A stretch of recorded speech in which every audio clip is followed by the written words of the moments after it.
ان ربک لبالمرصاد، بے شک تمہارے رب کی نظر سے کچھ غائب نہیں ہے، تمہارے رب کی نظر سے کچھ غائب نہیں ہے۔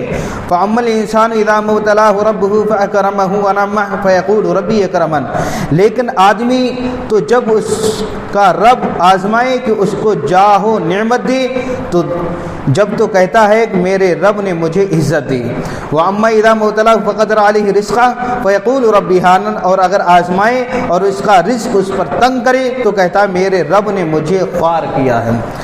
کلا بل لا تکرمون الیتیم، یوں ہی نہیں بلکہ تم یتیم کی عزت نہیں کرتے۔ ولا تحاضون علی طعام المسکین، اور آپس میں ایک دوسرے کو مسکین کے کھلانے کی رغبت نہیں دیتے۔ اور وتأکلون التراث اکلا لما، اور میراث کا مال ہپ ہپ کھاتے ہو۔ وتحبون المال حبا جما، اور مال کی نہایت محبت رکھتے ہو۔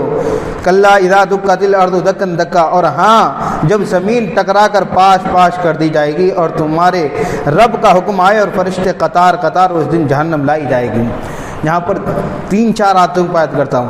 ان ربک لبالمرصاد، بے شک تمہارے رب کی نظر سے کچھ غائب نہیں ہے۔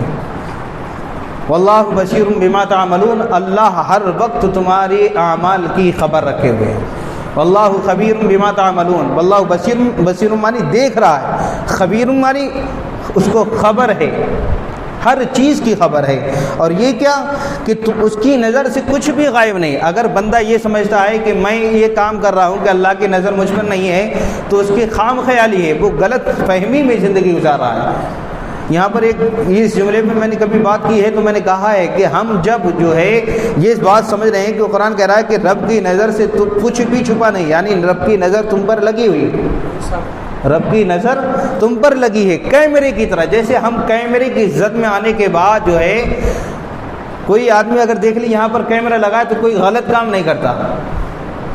کیمرہ لگا ہو تو کوئی آدمی جلدی سے غلط کام کرنے کی کوشش نہیں کرتا، کیونکہ جس نیت سے وہ کیمرہ لگایا ہے اس حساب سے تمہیں رہنا ضروری ہے۔ تو ظاہر سی بات یہ ہے جب ہم کیمرے سے بچنے کے لیے کوئی خرافات نہیں کرتے ہیں، کوئی خلاف ورزی کام نہیں کرتے ہیں، تو ہم قرآن کی اس آیت کو دیکھ کر کے ہم رب کی نافرمانی ناشکری کیوں کریں؟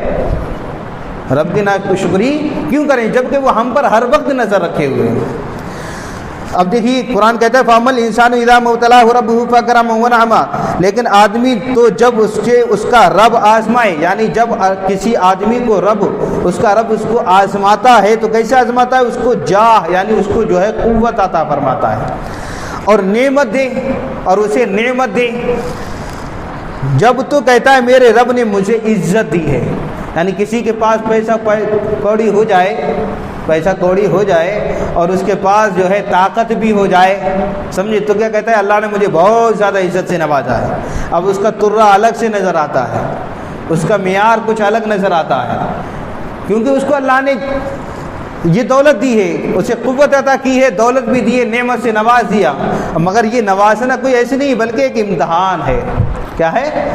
امتحان ہے، اسے دیتا ہے۔ تو آدمی کیا کہتا ہے یہ میرا ہے، کیا ہے؟ مجھے اللہ نے عزت دی ہے۔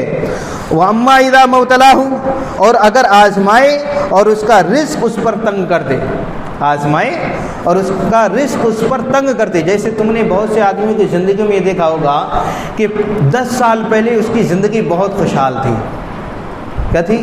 جب خوشحال تھی تب اس کا اللہ نے شکر ادا نہیں کیا ہوگا اس کا، سمجھے۔ جب اس کا روزی تنگ کر دی، یعنی اس کی جو کاروبار تھا اس میں کمی آ گئی، اب اس پہ تکلیفیں آ رہی ہیں، جو اس کی خوش و خرم کی زندگی تھی اب اس کی تکلیف میں آ گئی۔